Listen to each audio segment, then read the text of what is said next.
daily, basically true. Mark daily, basically true.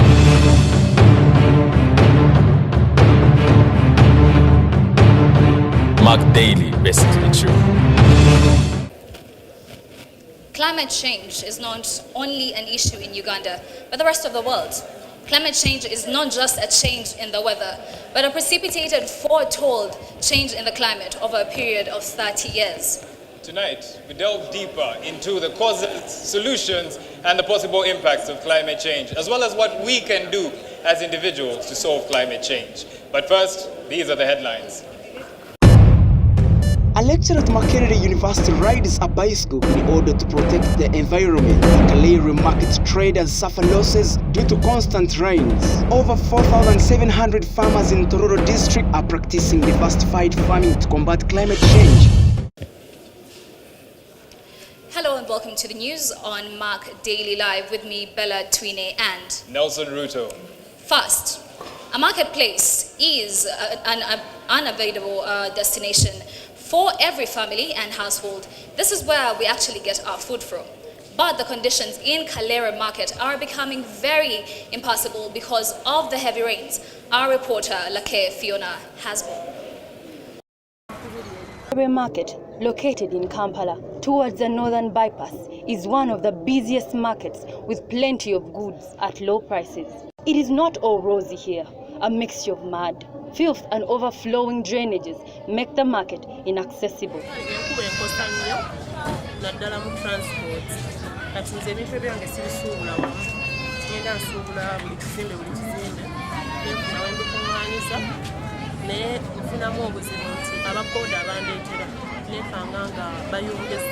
According to the LC1 chairperson of Makerere market, business has become more tricky for his people than never before.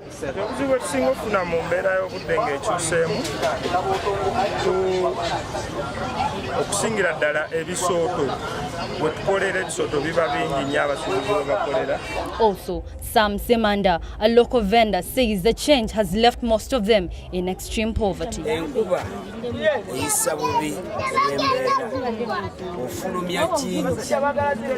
Whether rainy or windy, climate change affects us all differently. However, individual effects can be done in order to curb the negative effects of climate change. Mark Daily, Fiona. Talking all things climate change, this month is actually No Shave November. Indeed, it's Movember, which means there's an army of men out there growing themselves a bit of a situation. But since we're talking about growing things and activism, since Movember is actually activism, we need to be growing trees. This, amongst other things, could be a solution for climate change. And in addition to this, how about you try riding a bicycle to work instead of driving your car? It might sound a bit ridiculous, but this is exactly what Ngabirano Amanda, a lecturer at Makerere University, does. We have a report on this. Mobility from one place to another in the highly populated Kampala is very high, but most people find cars and motorcycle transport convenient. However, Mrs. Amanda Ngabirano, a 37-year-old married mother of two with a Master of Science degree and a bachelor's degree in urban and regional planning, also a lecturer at Makerere University, is a passionate advocate for cycling as a clean mode of transport for its environmental advantage. Climate change, people should be interested because cars are the biggest emitters. It's logical to have such modes as bicycle transport, bus system combined in a smart way, in an integrated way. Ngabirano's mindset towards riding is overwhelming. She says having a car does not mean driving it all the time.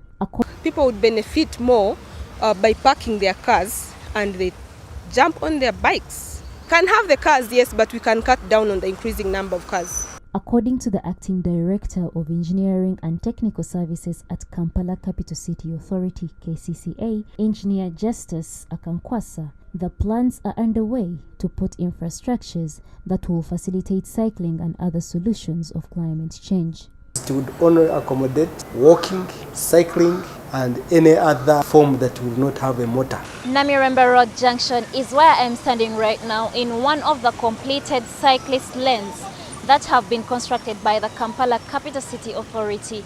Rukia Nabanja for Mark Daily News. Moving on, but still in relation to climate change. Now, the Media Challenge Initiative, which has gathered the best students of journalism in 12 universities, is happening right now at Zanada Collections under the theme reporting on climate change and disaster risk reduction. Our reporter, Fiona, is reporting live. Yes, Fiona, can you hear me? Yes, Nelson, I hear you perfectly. Yes, I'd like you to do me one thing. I'd like you to paint for us a picture of what exactly is going on over there at Zanadu. What's the atmosphere like? Well, I'm here at Zanadu Collections, and it has been an amazing time. The Media Challenge commenced on November 1st, and it has proceeded up to today. They've brought in professionals and they've talked to the students about many things concerning climate change. 12 universities have participated in this challenge. Okay, yes, that's a very beautiful report. Now, we are informed that this is the 8th edition of the Media Challenge. Yes, is it business as usual, more of the same, or there's something different this year? Actually, interestingly, this year, they added on the cartoonists. So they involved other people, not just journalism students, and it has been an amazing thing. Okay, yes. Thank you very much. That's a beautiful report. Yes. Moving on to our next story. Several times, government has put in place measures which have actually been used to mitigate climate change. The success of these endeavors are, however, debatable. Who do you think is to blame? Nelson Ruto reports. In the year 2011, government, under the Ministry of Water and Environment, set up the Environmental Police Unit to enforce environmental laws and prevent environmental degradation. Despite this initiative, studies conducted by the African Natural Resources Institute last year indicate an annual 200,000 hectares of forest loss. Also, implementation of the 2009-2015 Kavera ban has registered very little success. Rebecca Nabatanzi, a representative from the Office of the Prime Minister, attributes this failure to a lack of individual effort. As earlier said, this is an enabling framework. It is a starting point for all of us, civil society organizations, individuals at our level, to leverage on what government has provided. Journalism and communication professor Goretti Nansanga is of the view that media still have defaulted on their role. Both ends. Government has an obligation, but also the media is not performing their watchdog role and holding government accountable. Nelson Nyansio, a student of Cavendish University, states that climate change needs collective effort. We cannot only blame the government or the people, for it's a collective effort to see that climate does not change. Playing the blame game, it is important for us to acknowledge the need for concerted effort. Nelson Ruto, Mark Daily.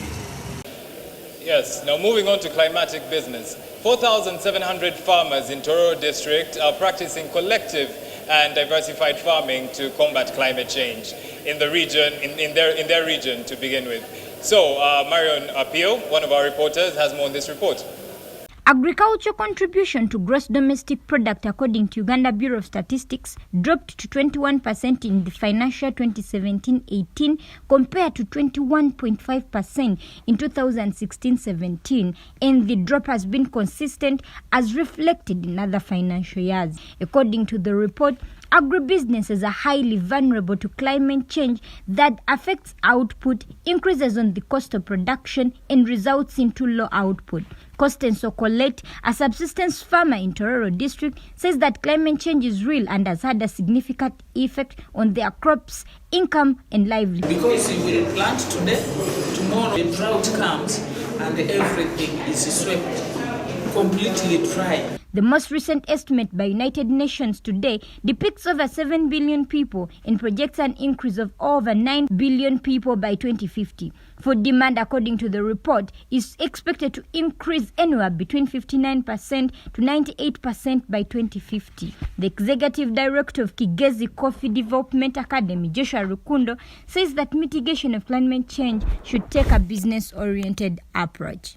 Farmers who probably solely depended on coffee alone should diversify and maybe put in banana plantation. For agribusiness to flourish in Tororo district, farmers have adopted modern mechanisms of farming. Marion Apio, Mark Daily. Moving on, Uganda's smallholders farmers associations are actually benefiting from an innovative ICT mobile phone initiative that offers up-to-date data market information from about climate change issues related to climate change. Now, in also relation to disaster risk reduction, and thereby granting them lucrative returns from their farming measures. We have a report. Uganda being largely an agriculture nation, change in seasonal patterns has affected the yield highly. However, 60% of Ugandan farmers have their faith in agri-software that provides climate predictions. Hamwepe, an information company, invented an agri-software that interprets data predictions to the live farmer.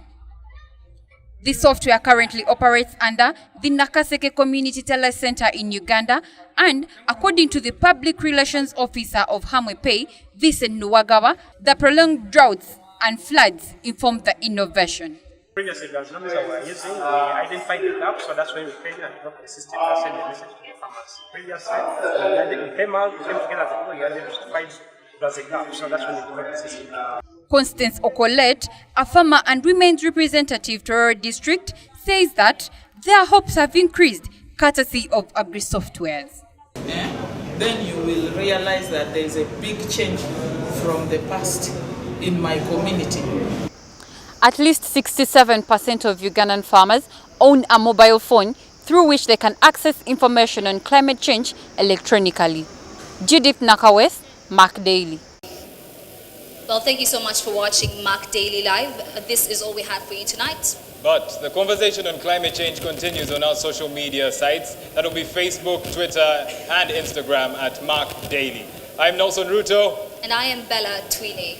Good day.